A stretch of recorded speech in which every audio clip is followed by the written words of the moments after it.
L-isptar Mater Dei se jiżdied bi 300 sodda biex jilqa' għall-ħtiġijiet tal-Maltin u l-Awċin. Is-sostni dan stqarrija tal-Ministeru għall-Enerġija u s-Saħħa li tgħid li wasal fl-aħħar ix-xogħol biex titlesta l-binja bis-swit id-Dipartiment tal-Emerġenza li se twassal biex jiżdiedu 68 sodda. Dan bil-ħsieb li tilqa' l-ewwel pazjenti sa Diċembru ta' din is-sena. Hekk kif jitlesta dan il-proġett il-Gvern se jimplementa x-xogħol meħtieġ biex din il-binja tkun tista' tespandi bżieda ta' iktar sodod. Aħbar importanti jekk kif fil-jiem li għaddew l-isptar Mater Dei kien taħt pressjoni kbira minħabba numru kbir ta' pazjenti fih danu. Dan fost l-oħrajn minħabba numru sostanzjali ta' pazjenti li ddaħlu għall-operazzjonijiet.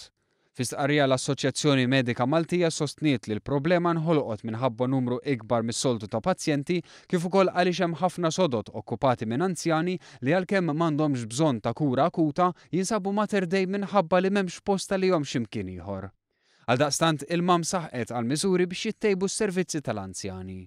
Ħsib li miegħu qablet il-Union Maltija l-Infermiera u l-Qwiebel li nnutat in-nuqqas ta' sodod u l-kriżi fl-emerġenza u d-daycare unit, dan bi pressjoni għal ħaddiema u l-pazjenti.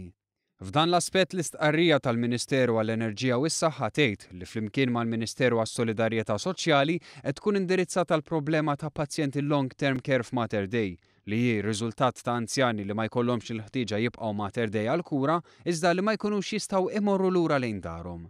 Barra minn hekk il-ftuħ ta' sptar ġdid tar-riabilitazzjoni f'San Luqa se jkompli jnaqqas din il-problema.